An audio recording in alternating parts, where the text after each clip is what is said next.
नमो देव्यै महादेव्यै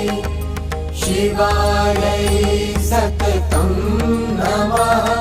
नमः प्रकृत्यै भद्रायै नियताः प्रणताः स्मृताः रौद्रायै नमो नित्यायै